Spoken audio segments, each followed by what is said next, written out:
சில வேடிக்கை கதைகள். இதுல வரக்கூடிய முதல் தலைப்பு ஆனைக்கால் உதை.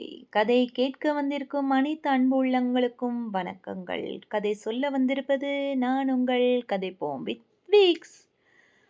ஒரு ஊர்ல ஆனைக்கால் வியாதி கொண்ட ஒருவன் பழக்கடை வச்சிருந்தான். அந்த தெரு வழியா சில பிள்ளைகள் அடிக்கடி அந்த பழக்கடையை தாண்டி போவதுண்டு.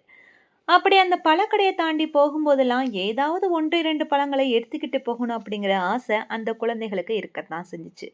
ஆனால் கிட்ட போனாலோ ஆனைக்கால்காரன் தன்னோட பிரம்மாண்டமான காலை காட்டி, பயல்களே, கூடையில கை வச்சீங்க உதைப்பேன், ஜாக்கிரதை அப்படின்னு சொல்லுவான். சாதாரண காலால அடிச்சா கூட எவ்வளவோ நோகுது, இந்த ஆனைக்கால நம்ம அடி வாங்கணும்னா செத்தே போயிருவோம்டா அப்படின்னு பயந்தே குழந்தைகள் அங்கிருந்தே ஓடி போயிடுவாங்க. இப்படி இருக்கும்போது ஒரு நாள் கடைக்காரன் பார்த்துட்டு இருக்கிற சமயம் பார்த்து ஒரு பையன் மெல்ல போய் கூடையில இருந்த ஒரு பழத்தை கையில எடுத்தான். அதற்குள்ள கடைக்காரன் திரும்பி பார்த்து தன்னோட பெரிய காலை சிரமத்துடன் தூக்கி அந்த பையனை ஒரு அடி அடிச்சான். பஞ்சு தலையணையால அடிச்சது போல அடி மெத்துன்னு விழுந்துச்சு.